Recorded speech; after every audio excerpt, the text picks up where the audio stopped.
Pintora y poeta, Nahui Olin es, en la historia del México posrevolucionario, la representación de la mujer dueña de su propio destino, artístico y sexual. Desde 1945, año de su última exposición, la presencia de Olin, fallecida en 1978, se perdió hasta su resurgimiento en 1992. Desde muy pequeña, la artista mexicana Carmen Mondragón demostró una profunda y precoz pasión por la vida. Hija del general Manuel Mondragón, el artífice del llamado fusil Mondragón, creció en una familia burguesa de finales del siglo XIX, lo cual le dio la posibilidad de estudiar durante 8 años en París, Francia, en los que aprendió danza clásica, pintura, literatura y teatro. Desde los 10 años, destacó por escribir piezas de una profundidad ajena a su edad. En sus escritos, a los 10 años, sobre mi pupitre, se describió como un ser incomprendido. Desgraciada de mí, no tengo más que un destino, morir, porque siento mi espíritu demasiado amplio y grande para ser comprendido, y el mundo, el hombre y el universo son demasiado pequeños para llenarlos. ¿Qué hay en esta niña de la fotografía? De la anciana que se paseaba por la Alameda Central y vestida de manera excéntrica, que alimentaba a los gatos y decía que controlaba el movimiento del sol con sus propios ojos. ¿Qué hay de Nahui Olin en la pequeña Carmen Mondragón? Está allí ya el germen de sus pasiones, de su actuar avasallante y libre, de su voluntad de transgredir las rígidas normas construidas para las mujeres, de sus miedos, de sus arrebatos, de sus versos muchas veces insondables, de los colores que alimentaron su paleta sorprendentemente feliz. ¿Qué hay de la que llegó a ser, de su melancolía, de su carácter irreductible, de sus desbordes, además del profundo verde de sus ojos? La noche para mis ojos se ha acabado. Las tinieblas de mi inteligencia se han transformado en luz transparente. Ella es hija de corazón, de espíritu, de edad.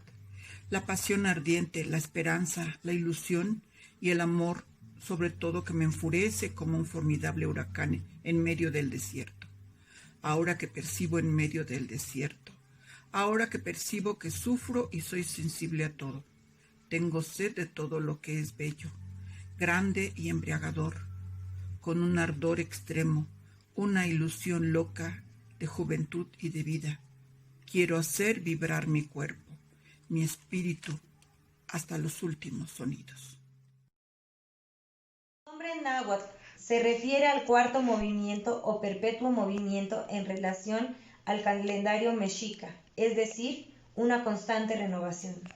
Sin duda, Carmen Mondragón Balseca es una mujer de su época, fiel a su espíritu indómito y diáfano, nombre que tomó durante su relación amorosa con el pintor Gerardo Murillo, mejor conocido como Dr. Atl, 1920 a 1925. Es una tácita muestra de un ser revolucionario, opuesto a los cánones porfiristas, en cuyo seno se forjó.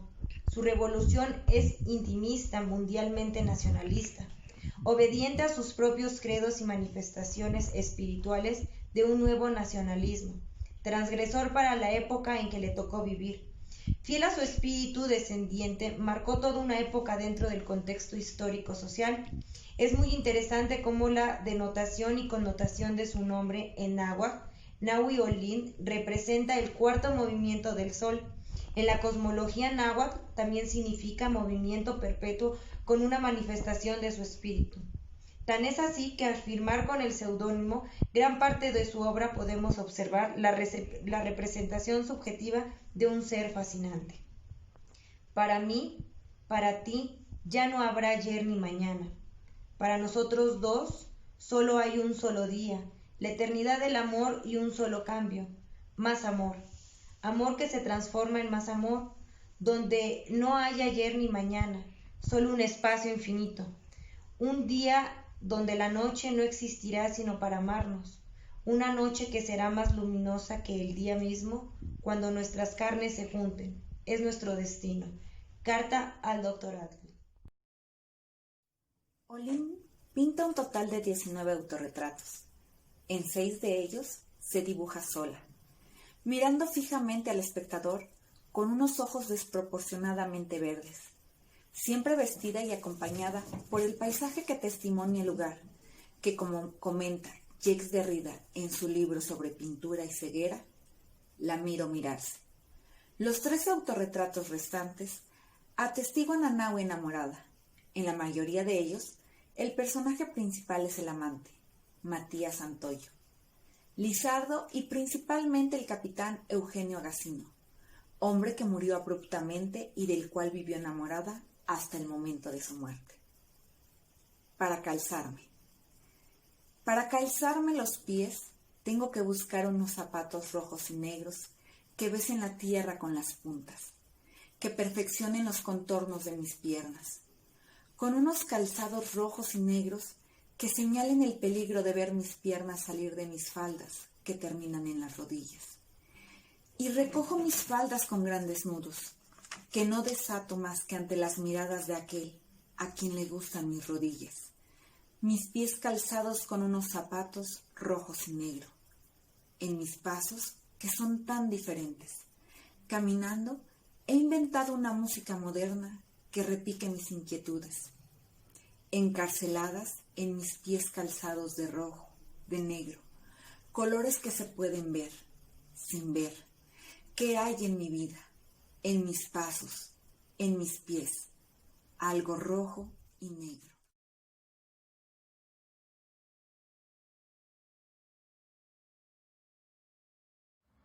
Las fotografías más conocidas de Nahui Olin fueron realizadas por Edward Winston entre 1921 y 1924, periodo en el que éste vivió en México al lado de Tina Modotti, y por el fotógrafo mexicano Antonio Garduño.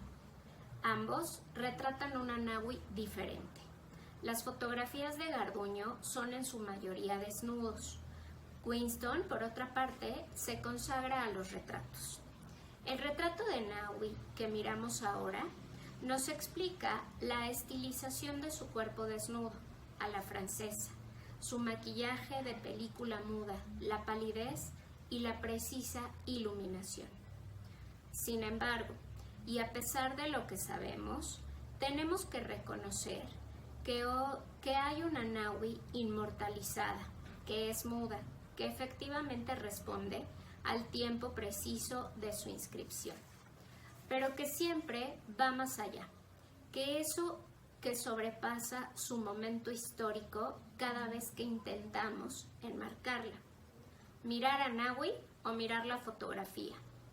Ambas son testigos de un tiempo, pero solo una es documento, y solo el documento, Olin, el sujeto reconstrucción nacional mítica Nahui, nos permitiría hacer con ella, a pesar de ella, a partir de ella, la reelaboración de una historia nacional, sacrificio necesario para la reinserción de su nombre en la industria cultural. Yo poso para los artistas que hacen cuadros, siempre nuevos, cuando poso, y todas las veces que soy otra cosa que ellos no han visto todavía, y ellos se atormentan con nuevos cuadros que pintan para hacer una sola cosa, que es mi espíritu derramado en mi cuerpo, escapándose por mis ojos, y ellos se atormentan con razón, haciendo nuevos cuadros,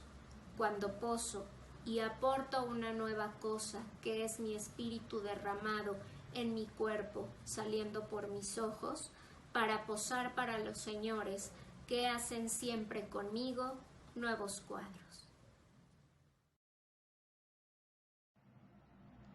En su faceta literaria, Nahui Olin escribió 5 libros, todos bajo el seudónimo con el que fue bautizada por el Dr. Atle.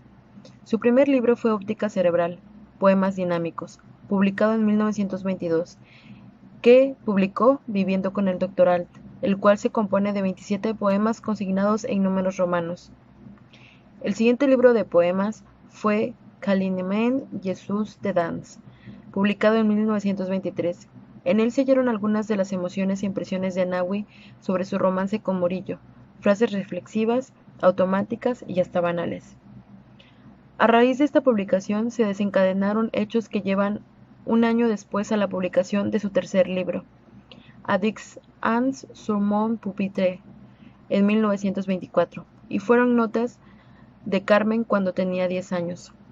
La cuarta publicación es una especie de auto-homenaje, Nahui Olin, que fue publicado en 1927, en el que explica ampliamente su nombre y un acto necesario de identificación consigo misma.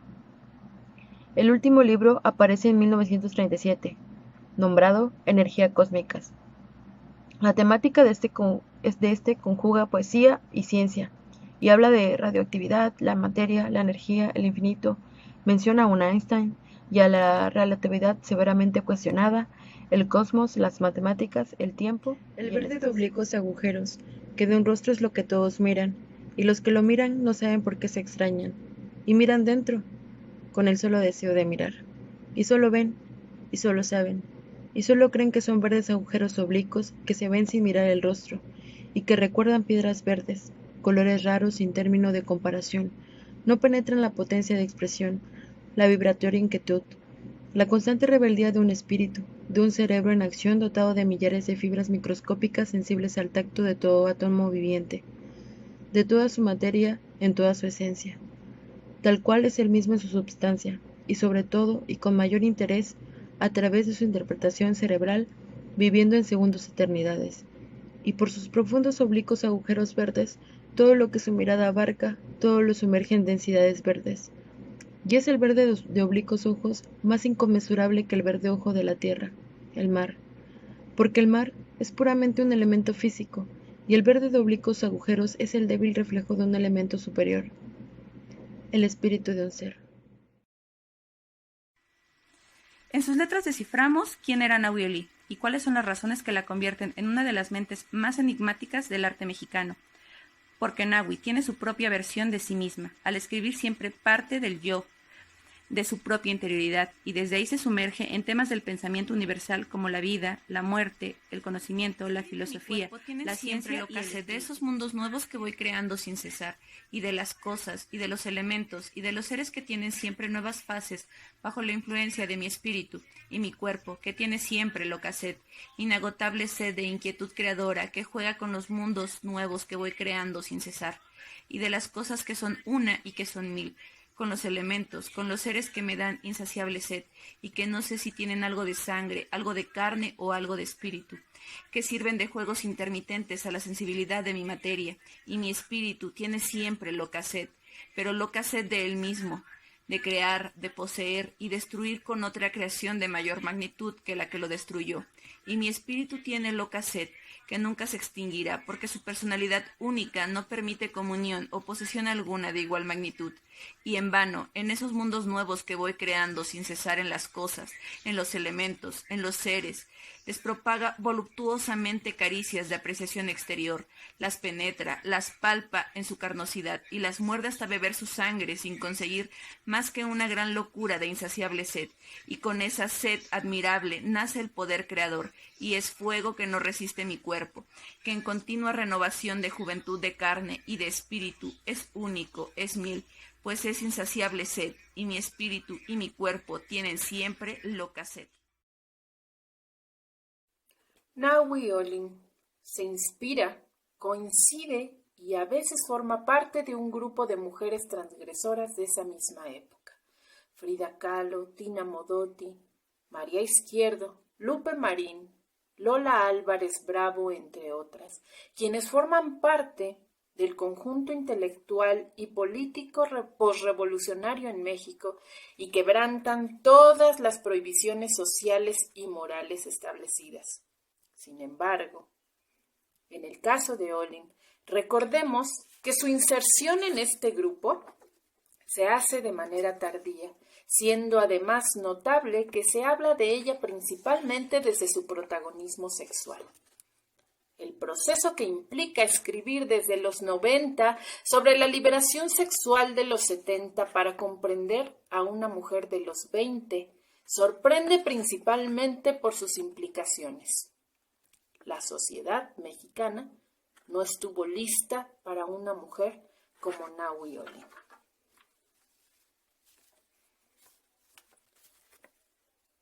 La arena que cubre la pirámide de bronce. La arena que cubre la pirámide de bronce es arena de un desierto que aterra, y cuando se levanta pesa como una ola inmensa que aplasta, y va subiendo hasta cubrir el bronce de la pirámide, que no tiene espíritu. Y su materia va sepultándose sin defensa alguna, bajo la fuerza de la arena de un desierto que aterra, de un desierto que ocupa ínfimo espacio en un enorme continente, de un desierto que quema la materia que no tiene espíritu, la materia que va sepultando la arena que cubre la pirámide de bronce. La liberación sexual que se le atribuye a Nahui solamente puede ser leída por un discurso presente que mira en ella el génesis de su propia historia discursiva. Es bajo esa lectura que Olin se hace víctima de un sistema que no logró comprenderla nunca. Al mismo tiempo, ese sistema es el único eje que la sustenta como diferente y que la posibilita y pretexta en su ruptura, es decir, que es hija de lo que transgrede, inseparable de su contexto, porque pareciera que todo lo que ha hecho es respuesta a lo que intenta restringirla, y que si es ahora memorable, es por esa trama que la contuvo, incomprendió, reprimió, y que a su vez la alumbra ahora como única y extraordinaria. Bajo la mortaja de nieve duerme la Iztaccíhuatl en su inercia de muerte. Bajo la mortaja de leyes humanas duerme la masa mundial de mujeres en silencio eterno, en inercia de muerte, y bajo la mortaja de nieve son la Iztaccíhuatl, en su belleza impasible, en su masa enorme, en su boca sellada, por nieves perpetuas, por leyes humanas. Mas dentro de la enorme mole que aparentemente duerme y solo belleza revela a los ojos humanos, existe una fuerza dinámica que acumula de instante en instante una potencia tremenda de rebeldías que pondrán en actividad su alma encerrada en nieves perpetuas, en leyes humanas de feroz tiranía, y la mortaja fría de la Iztaccíhuatl se tornará en los atardeceres en manto teñido de sangre roja, en grito intenso de libertad, y bajo frío y cruel aprisionamiento ahogaron su voz. Pero su espíritu de independiente fuerza no conoce leyes, ni admite que puedan existir para regirlo o sujetarlo bajo la mortaja de nieve en que duerme la Iztaccíhuatl en su inercia de muerte, en nieves perpetuas. Nahui no era la doliente poesía erótica encarnada y retratada por Rivera, ni fue simplemente el volcán amante de Murillo, ni tampoco era la musa capturada por Weston y Garduño. Aquella violencia misógina ejercida sobre su nombre, que la historia reduce a la mujer exótica y loca, se refleja en que solemos conocerla por quienes la retratan, pero no por lo que ella escribe sobre su propio ser. Obras que hoy en día es casi imposible conseguir a pesar de los esfuerzos por la difusión de su obra. Totalidad sexual del cosmos. Somos dos piedras que un dios impune golpea una y otra vez buscando que caiga una sola gota de fuego, con la que alzar una hoguera que lo caliente, que lo hechice contra el frío del tiempo, el frío de estar solo, el frío de no saber que es solo un dios. Dos piedras envueltas en piel, golpeándose una y otra vez en busca de una gota de fuego, con la que empiece una hoguera que incendie el mundo. Olin murió mucho después que los contemporáneos que la acompañaban en la efervescencia de un México al parecer inaudito. La figura de Olin, principalmente por su tarde inscripción, así como por los motivos de su redescubrimiento, combinación de liberación sexual, locura, artista incomprendida, etc., podríamos encontrar justamente esta distancia con la institucionalización de una historia cultural postrevolucionaria, desde la cual sea posible construir otra historia cultural. Independiente fui, para no permitir pudrirme sin renovarme.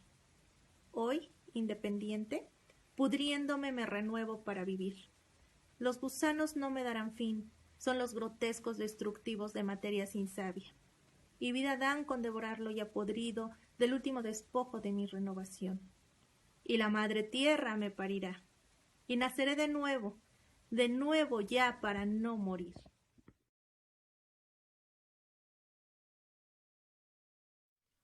Acabamos de escuchar un poco de información y algunos poemas de Nahui Olin en voz de varias mujeres de El lugar detrás del agua. Nuestra intención es difundir y rendir homenaje a esta enigmática, fuerte y vivaz poeta y pintora, cuya obra desafortunadamente sigue sin ser tan ampliamente difundida. En este día y todos los días, los y las invitamos a seguir leyendo a más y más escritoras. Feliz Día Nacional del Libro.